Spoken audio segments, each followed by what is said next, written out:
Well, the best part of your day has just begun. Welcome to Curate and Upgrade.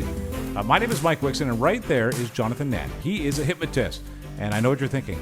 Ooh. Well, no, friends, it's scarier than that even, because this is where change begins to happen in your life, and it happens pretty quickly. Don't forget to subscribe to the show. Go back in time. A number of great episodes already that will make a difference in your day. Hi, Jonathan Dan. Hello. How's it going, buddy? Hey, Mike. I'm doing well. How are you? Good. What are we talking about today? Today, we're talking about resources and where they are. But I'd just like to take a moment. I love how you're saying that, hypnosis, it could be scary. And I think the scary thing is how little all of us are using it in our day. Because it's something that's just so natural. It's something that, you could take a look at it and say, oh, it's this thing or that thing and point to it. But the scary thing is we all have access to this amazing state where we can generate change. And a lot of us aren't using it or are not using it well. So You're right. That is scary. It is scary, right? It's like we have air, but we don't want to breathe it. Yes, of course we need to. Exactly. So everybody taking a big deep breath and let's go forward. All right. So we're talking about resources and where are your resources? So what are these things? You might think about resources like, what are like oil, coal, natural trees, resources. Natural resources. Yeah. For solar energy. Exactly. I could do this all day. Yeah. Let's keep going. A couple more. How much time do we have? No, you know what? It's fine. I think we hit the point. Yeah. So we got all these resources and we can think about that. But have you ever thought about what resources that you as an individual draw on a daily basis? So these are skills. These are tools. These are feelings or states that you might have inside you that you use on an everyday basis. So things like confidence, being reliable, being strong, strength, decisive, being happy is even a resource, right? These are things that you can draw on that are inside of you that you can use. Now, there are the flip side of it. There are resources that you probably don't want. So like doubt. I don't like to think about many of these, so they're not really coming into my head. Fear? Fear is a great one. Anxiety, all these, I don't really think they're resources. They're more like dead weight, things that we should put aside. Now, of course, there is a role for these things, and they're more to kind of point to things that you might want to address, right? Your body's telling you, hey, you're feeling anxious about something. You're feeling scared about something. What is the basis of that? And it just kind of points you in the right direction.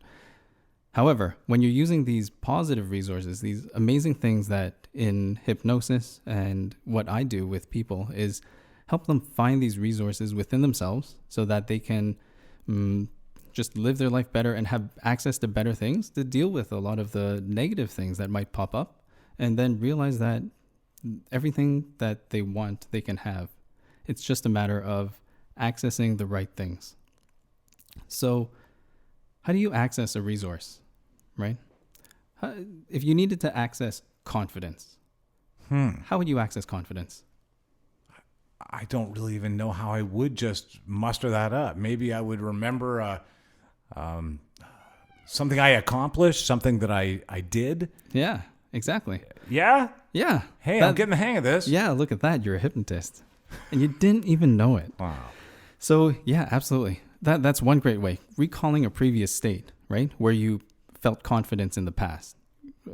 So it could be, a moment in your life where you were doing something really well and you felt really good about it. The time that I saved that person from the burning building? Yeah. That never happened. Yeah, but you could imagine that it did. And that's the other thing. You could imagine, say, maybe that's more bravery than confidence. Right. And you need to be brave.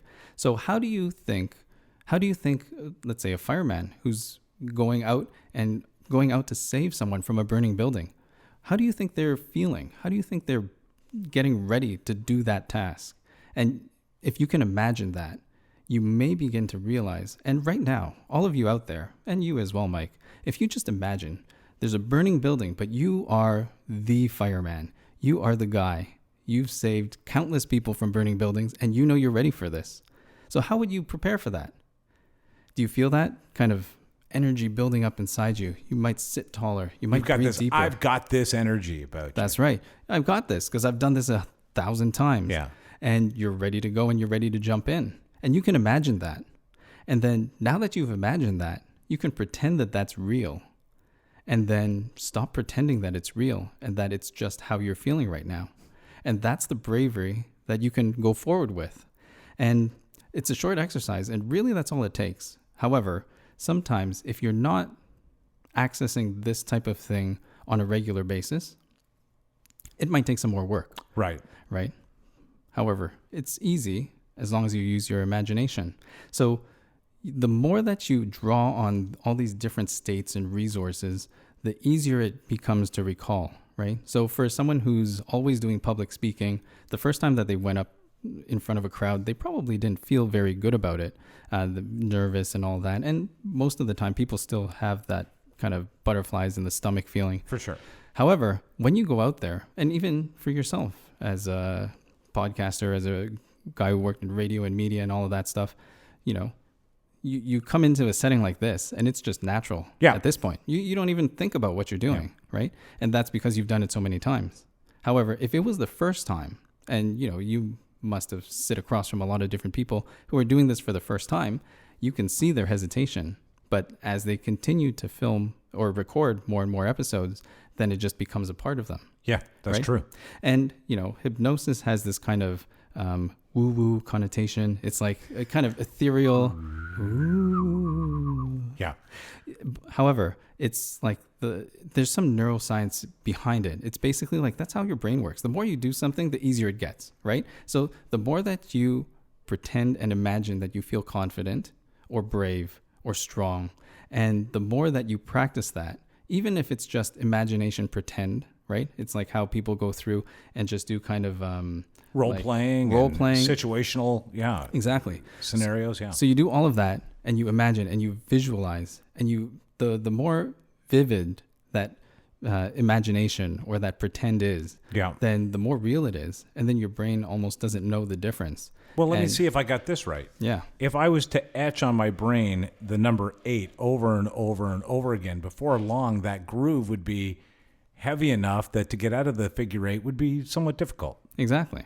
And that's kind of all the patterns that we've kind of put into our lives, right? We were talking about limiting beliefs in the last episode. And the more that you access that limiting belief, right? Whatever it was. Last episode, we were talking about cooking, right? Yeah. Say, I can't cook, right? Today, you walk down the path once. I can't cook. And you do it every single day of your life. How deep is that groove going to get? No, to climb out of the groove of I can't cook, you'll need a ladder. Yeah. And that's the great thing. All you need is a ladder. Ladders are not scarce, and you can do it as long as you just change that mindset. So the more that you practice this type of thing with positive resources, with your feelings, right? And it goes down into any kind of resource. So we're talking about happiness and feeling good, right? And sometimes the flip side of it is sad or anxious. And the more that you practice that, the easier it becomes to access, right? You think about the memories that you want to think about. Or sometimes if you've already gone down a certain path and these memories just seem to come up so easily, but the good ones that you want to access are more difficult to access, then, if something's difficult, what do? You just practice. That's a good point. And how funny does that sound? Do the hard thing of thinking about a good memory. It can be tough for some people. It's human nature almost to remember the bad things first. Exactly. Yeah. But the good news is that if you remember something good, it's better than it happened. It happens to music. Our memories happen in a more glorious, romanticized way. Exactly. Yeah. So you have that to draw on. Exactly. And even if you can't draw on something that actually happened, like from an actual memory, the great thing is you can create this. So imagine what it would be like to be happy, or what the happiest moment would be for you, or anything. And it's just absorb that. Exactly. And feel the feelings that would reward you with. Exactly. And it's really about accessing your imagination. And I think I've said that word like... No, it makes great sense that you have to be able to imagine that scenario, whether it's happened or you're creating it. Yeah. And the great thing is you can imagine at the speed of thought, right? Like if I were to ask you, what's your phone number? It pops into your head. Yeah. And that's how quick the thought comes up. So you can imagine, right? You can take a moment and just imagine, slow everything down and just imagine something really pleasant. Sometimes it's people think about sunset on a beach, or, you know, if you like boats, you're kind of Some people rocking call in it the their waves. happy place, right? Their happy place, yeah. And why just have one? Why not continue and find all sorts of these different things, different places? So the great thing is you can either generate these resources on the fly, find ways of accessing them with your imagination. In hypnosis, we would access it from somewhere down deep in your unconscious, or maybe not so deep, depending on what it was. And you can have access to that. You can also draw on positive memories and all of those things. And it's just that simple. And if you think that it's harder than that, take a moment and just think of a positive memory or create one right now and just notice how differently you feel. These are resources you have on board That's right. because you generate the resources as you need them. Exactly. And the thing is, there's two kind of different schools about it. There was a lot of this talk comes from NLP, or neuro-linguistic programming. Okay. So the original form of it was you would draw on a resource that you previously had, so a good memory, so that kind of drawing back from your past experience. And then in like the newer version or the new form, it's called New Code, NLP, you generate them. So you can do both, right? And have some fun with it. You can make rules, but you could also just go about and just do what feels right. And if you feel awesome for it, then why not? I feel like we got an upgrade today. That's what we're here for. Like I really do. Install this app that you learned today right away. Access your imagination. Use your resources to reposition your mind. That's right. People want to know more. Where can they reach you? Find me on Facebook. Check out what I'm doing at Curate and Upgrade. You can follow my page on Instagram at Curate and Upgrade as well. And for you guys out there listening on the podcast, go to my website, curateandupgrade.ca/pod offer.